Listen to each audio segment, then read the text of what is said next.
이사야 61장. 다 찾으신 줄 알고 한 절씩 교독으로 읽겠습니다. 주 여호와의 신이 내게 임하였으니 이는 여호와께서 내게 기름을 부으사 가난한 자에게 아름다운 소식을 전하게 하려 하심이라.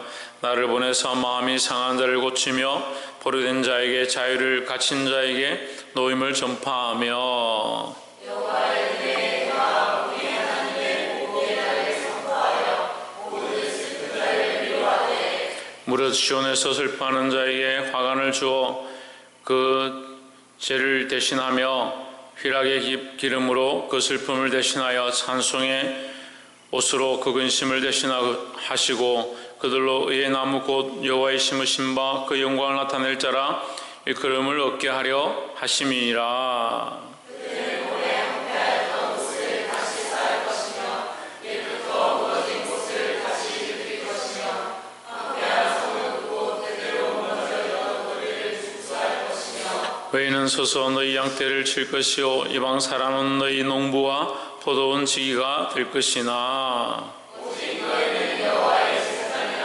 일컬음을 받을 것이라. 사람들이 너희를 웃긴 하나님의 봉사자라 할 것이며 너희가 이방 나라들의 재물을 먹으며 그들의 영광을 얻어 자랑할 것이니라. 너희가 수치 대신에 배나 얻으며 능력 대신에 분깃을 인하여 즐거워할 것이라. 그리하여 곳에서 배나 얻고 영영한 기쁨이 있으리라.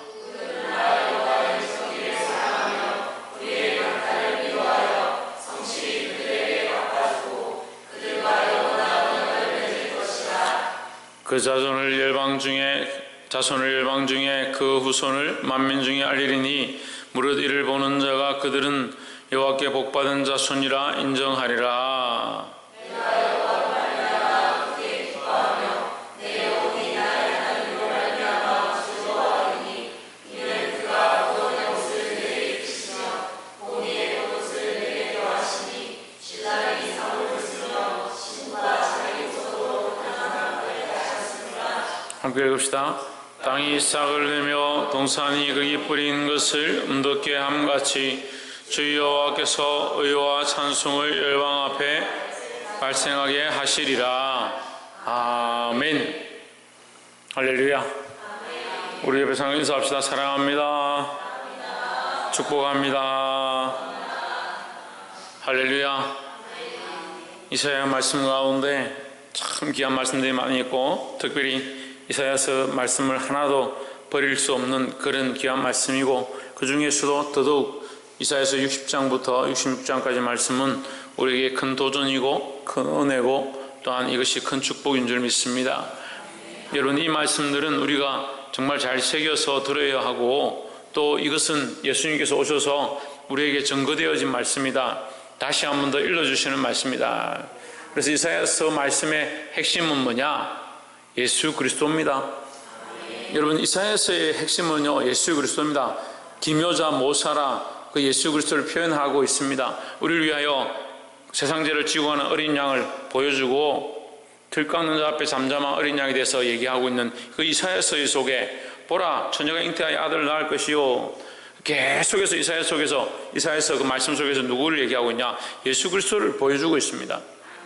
물론 성경 속에 예수 그리스도가 정확하게 나와 있죠. 하지만 분명하게 우리가 보고 밝히 알 수 있을 만큼 또한 신약의 마태복음, 마가복음 이 복음서에 와서 예수 그리스도의 모습을 드러내었던 그 예언되어진 말씀들을 표현하고 있는 대부분의 말씀이 어디 있느냐? 이사야서에서 나온 거예요. 그래서 그만큼 이사야서에는 그리스도의 모양이 분명하게 나와 있다는 거예요. 그래서 우리가 이 그리스도의 모양, 예수 그리스도의 모양을 통해서 하나님 뜻을 보고 예수 그리스도가 하나님의 크신 사랑이고 하나님의 크신 은혜로 우리에게 나타났고 그 그리스도가 예수 그리스도가 우리에게 온 것이 우리에게 놀라운 기회고 은혜의 때가 된다는 거예요. 그래서 이 예수 그리스도가 우리에게 오시게 된 것, 우리를 위하여 십자가에 죽으신 것, 또한 우리를 위하여 부활하신 이 모든 것이 하나님의 은혜다라는 거죠. 그럼 이사야서 속에서 뭘 발견하냐? 하나님의 이 크신 은혜를 발견해야 된다는 거예요.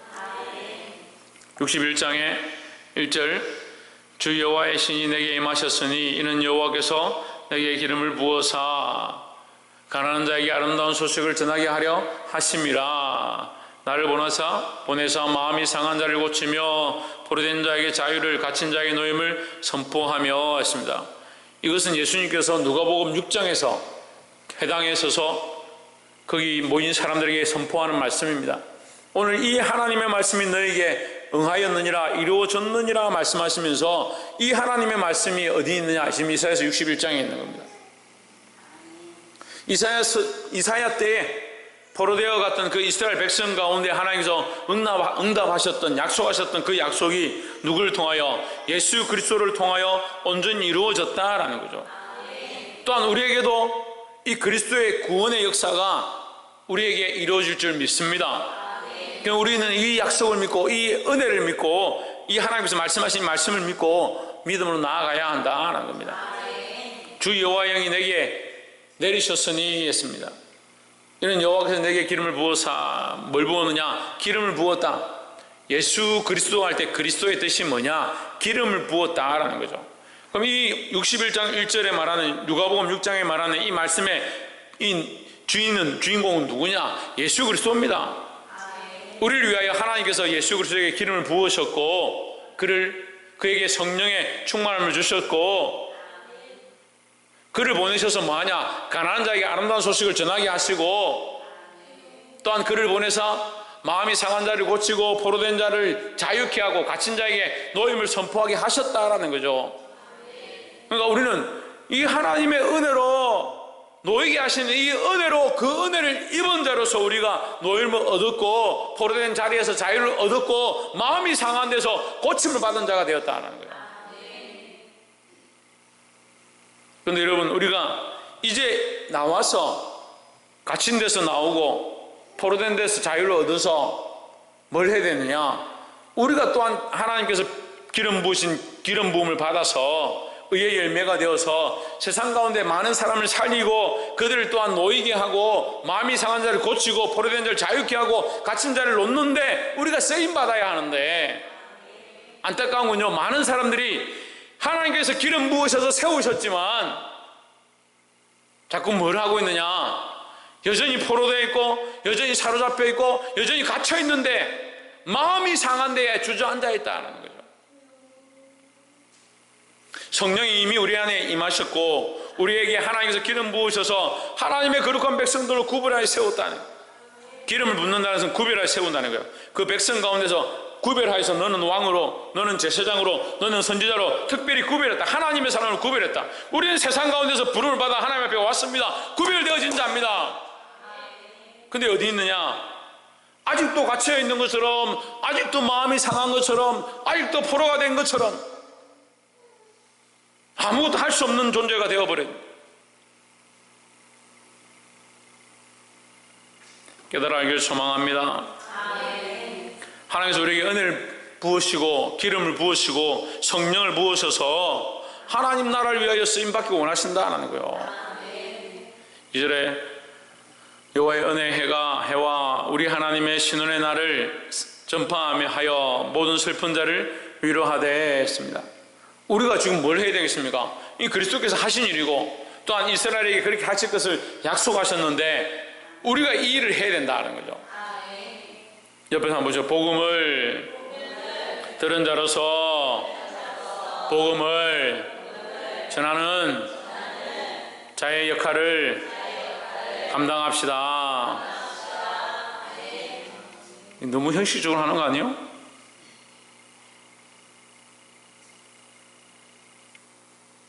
신규 집사님, 뭐 해야 된다고?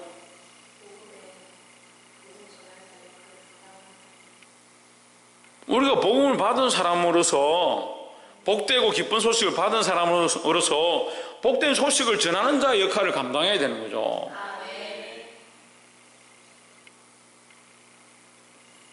하나님의 은혜의 해와 우리 하나님의 보복의 날, 이게 보복의 날이라는 것은 세상이 우리를 향하여 이 저주하고 비방한 것, 이 이스라엘 백성이 바벨론에 압제받은 것, 그것을 회복하는 날을 선포한다. 모든 슬픈 자를 위로하되 했습니다.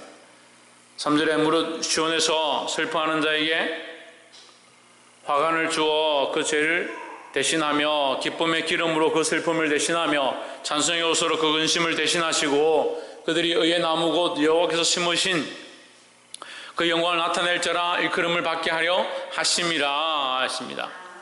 결국 하나님의 목적이 어디 있느냐? 너를 구원하는 데도 목적이 있지만 너는 결국 하나님의 영광을 나타낼 자다. 그리고 우리는 하나님의 영광을 나타낼 자라는 거예요. 그런데 갇혀있는 자처럼, 마음이 상한 자처럼, 포로된 자처럼 있다면 무엇을 할 수 있겠냐는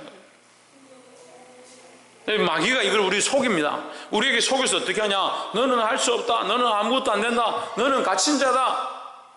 너는 능력이 안 된다. 너는 이것을 할 수 없다라고 계속 가르칩니다. 근데 시험에 든 사람들, 또 연약한 중에 있는 사람들, 자기도 모르게 계속 자기 자신에게 나는 그런 거 안 돼. 나는 그런 거 할 수 없어. 나는 안 돼. 어떻게 내가 그거 할 수 있어? 그런 생각들을 하는 겁니다. 우리가 하나님의 은혜에 대하여, 하나님께서 구원하실 것에 대하여, 하나님께서 회복하실 것에 대하여 전하는 자의 삶을 살아야 될 줄 믿습니다.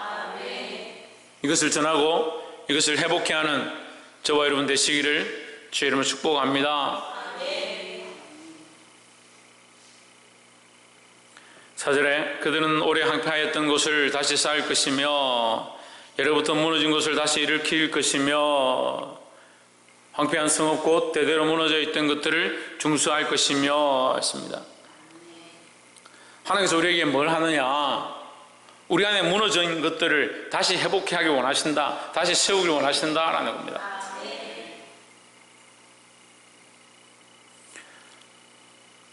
생각들이 같지 아니하고 마음이 하나 되지 않아서 어떻게 성읍을 쌓고 어떻게 성전을 세우고 어떻게 복음의 사역들을 할 거냐는 거예요. 제가 보니까요, 우리 교회가 지금 하나님께서 은혜를 주셔서 크게 세우기 원하는데 다 각자 다른 생각들 하고 있어요.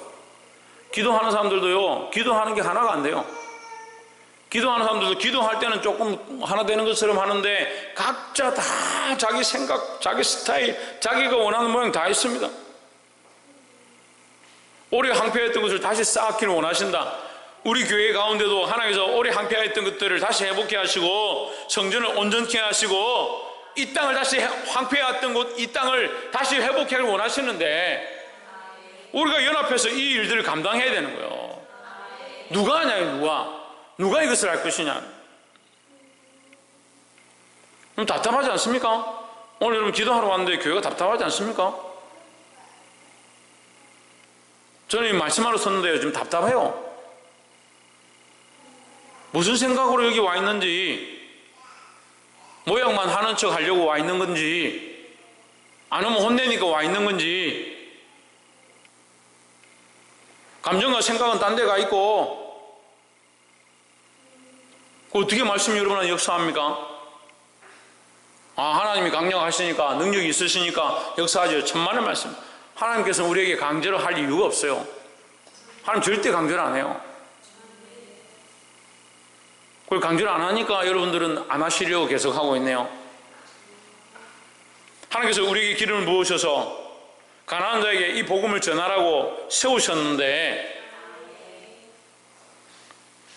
그런 것들에는 관심이 없고 자기 감정이 어떻고 자기 기분이 어떻고 자기 상황이 어떻고 제가 똑같은 얘기를 하고 똑같은 설교를 하고 있지만 항상 그래요. 항상 그러한 문제들에 매여서 앞으로 나아가지 못해요. 교회가 좀 일어날만 하면 성도들이 말을 듣지 않든지, 교회가 좀 회복될 만 하면 기도하는 사람들이 기도를 하지 않든지, 왜 항상 그런 일들을 만들어내는지 모르겠어요.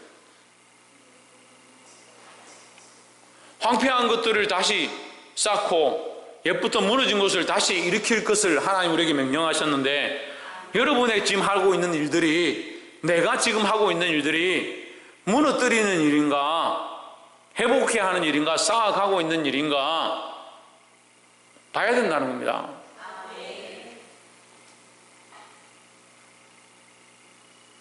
참 답답하죠. 보고 있으면서도 계속 그렇게 하고 있는 것이나 알고 있는데도 그걸 당장에 뜯어내고 싶지 않은 것이나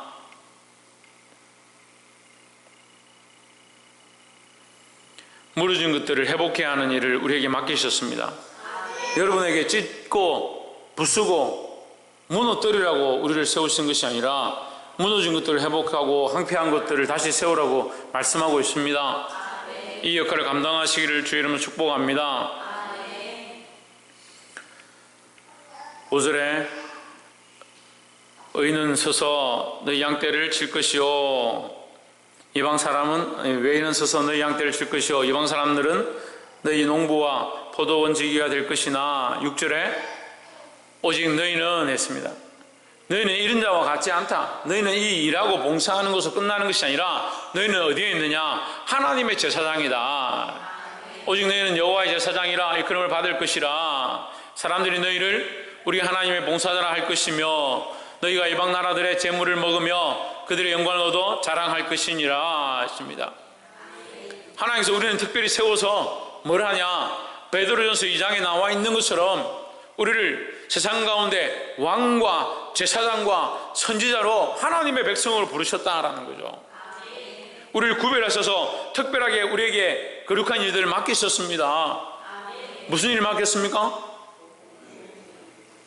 결국 제사장의 일이고 선지자의 일이고 왕의 일인데 거룩한 나라요 그의 소유된 백성이요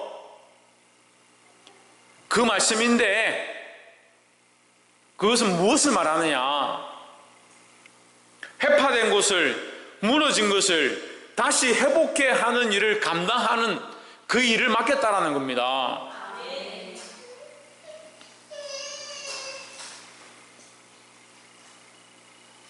여러분 따라해 보시죠. 우리가 하나님의 영광을 자랑하기 위하여 이것을 하고 있는가? 우리가 하나님의 영광을 드러내기 위하여 이런 감정으로 있는가? 하나님이 기뻐하시는 찬송을 위하여 내 생각들을 이렇게 하고 있는가? 왜 고민하지 않습니까? 내 생각들이 지금 하나님의 영광을 드러내기 위해서 하나님의 찬송을 드러내기 위해서 하나님의 뜻을 드러내기 위해서 하고 있는가? 심지어는 왜 안 하느냐? 자기 감정 때문에. 왜 안 하느냐? 자기 생각 때문에. 이렇게 해도 이럴 것인데 뭐 저렇게 해도 안 될 건데. 아까도 물었잖아요. 여기 왜 왔냐고요. 안 오면 뭐라 하니까 눈치 보이니까 자리를 지켜야 되니까.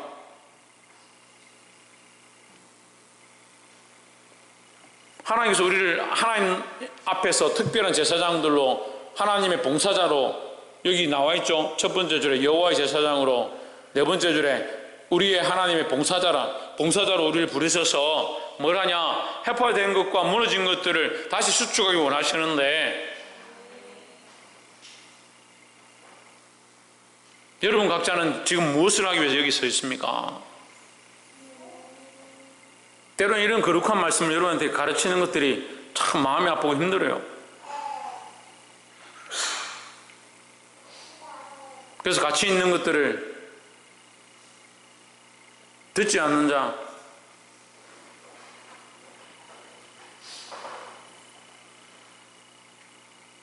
너희 진주를 개에게 던지지 말라 이런 얘기를 하는 거예요.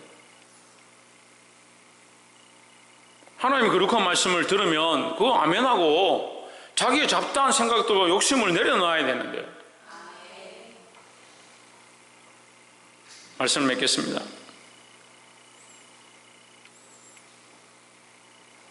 하나님께서 우리를 기름 부으셔서 이 거룩한 복음의 사역들을 감당하라고 하고 있습니다. 갇힌 자들과 묶인 자들을 놓이게 하는 일들을 감당해야 될 줄 믿습니다. 또한 우리는 우리의 영광을 위하여 창조된 것도 아니고 또한 이 회복의 일들은 하나님께서 이스라엘을 회복하는 이 일은 또한 우리가 앞으로 회복되어질 일, 우리가 하나님 안에서 회복되어진 것은 하나님의 영광을 위하여 회복되었다. 그럼 우리는 무엇을 드러내야 되느냐? 하나님의 영광을 드러내야 된다. 마지막 세 번째로 우리는 하나님의 제사장이고 하나님의 봉사자로 세워졌다.